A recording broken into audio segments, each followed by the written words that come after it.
Hello everyone, welcome back to my channel. আশা করি আপনারা সবাই খুব ভালো আছেন। আর আজকে হলো আমার মামামের বার্থডে।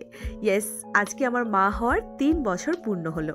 সকাল সকাল ঘুম থেকে উঠে মামামের যেটা ফেভারিট সেটা হলো চিকেন। ও চিকেন খেতে ভীষণ ভালোবাসে, তাই জন্য ওর জন্য আজকে স্পেশাল ব্রেকফাস্টের মেনু হলো পরোটা আর চিকেন কষা। তো সেটাই আমি বানাচ্ছিলাম, আর ওর বাবাও আমাকে হেল্প করেছে। আফটার মেয়ের বার্থডে বলে কথা, মেয়ের বার্থডের জন্য ছোট্ট একটা চিজ কেক অলরেডি আমি নিয়ে চলে এসেছি। খুব বেশি বড় কেক আমি করিনি, তার কারণ এখানে আমরা রয়েছি দুজন, আর ওরা যারা আসবে ওদেরকে দিলেও মানে একটা বড় কেক সবাই মিলে খেয়ে উঠতে পারবো না, সেই জন্য আমি বড় কেক করিনি। আর এই পৃথিবীতে কত মানুষ রয়েছে যারা না খেয়ে থাকে, সে জায়গায় খাবার নষ্ট করা বা কেক কিনে সেটাকে নষ্ট করা জন্মদিন বলে, তো সেটা আমি একদমই পক্ষপাতী নই। তাই জন্য ছোট্ট একটা কেক নিয়ে এসেছি। কিন্তু সমস্যাটা হলো যে চিজ কেকটা আমি নিয়ে এসেছি সেটা কিন্তু ডিম দিয়ে তৈরি, আর আমাদের যে গেস্টরা আসছে তারা কিন্তু পিওর ভেজিটেরিয়ান। আজকে ওর বাবা অফিস থেকে ছুটি নিয়ে নিয়েছে, মেয়ের জন্মদিন বলে কথা, তো ও বানাচ্ছে ভেজ বিরিয়ানি, যেটা ও খুব ভালো বানাতে পারে। বানাচ্ছে হচ্ছে মাশরুম বিরিয়ানি। আর এদিকে আমি আর মামাম খাওয়া দাওয়া করার পরে আমরা চলে যাচ্ছি একটা এগলেস কেক কেনার জন্য। মামাম আজকাল বড় হচ্ছে তত ওর কাছে কেক কাট করা, তারপরে ক্যান্ডেল ব্লো করা, তারপরে বেলুন ফোলানো, এই জিনিসগুলো ভীষণই ফ্যাসিনেটিং। বার্থডে ব্যাপারটাই ওর কাছে ভীষণ ইন্টারেস্টিং। আসলে ও মোবাইল দেখে, সেখান থেকে অনেক কিছু এইভাবে শেখে, জানে। তো আমাকে প্রচুর কোয়েশ্চেন করতে থাকে, সেই জন্যই ওকে বেশি করে আজকে নিয়ে যাওয়া শপিংয়ের জন্য, কেক শপিংয়ের জন্য স্পেশালি। পরপর অনেকগুলো স্টোর আমরা ভিজিট করলাম, কিন্তু কোথাও এগলেস কেক পেলাম না। সব থেকে হাসির কথা কি শুনবেন? যেহেতু এখানে ল্যাঙ্গুয়েজ একটা ব্যারিয়ার, আমি তো জার্মান এখনও জানি না সেভাবে, টুকটাক কাজ চালানোর মতো জানি, কিন্তু এই বার্থডে কেকটা আমার সত্যি কথা বলতে জানা ছিল না এটাকে জার্মানিতে কি বলে।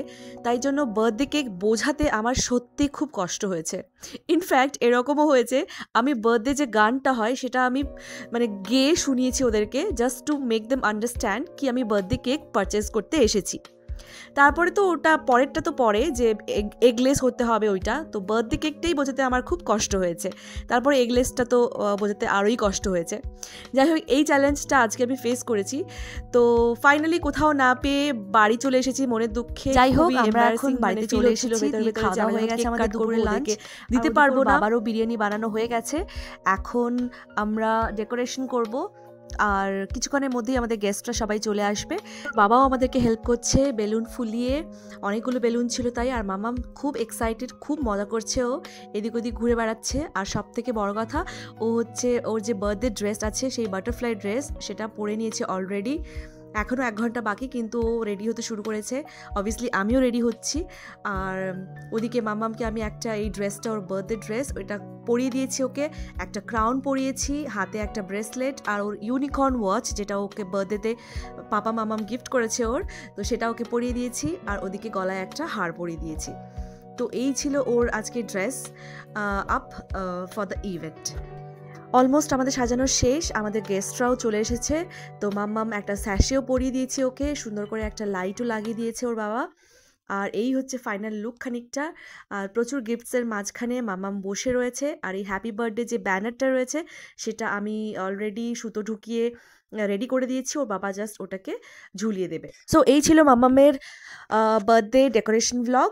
আর নেক্সট ব্লগটা হলো সেলিব্রেশন ব্লগ, যেটা আসছে খুব তাড়াতাড়ি। So stay tuned.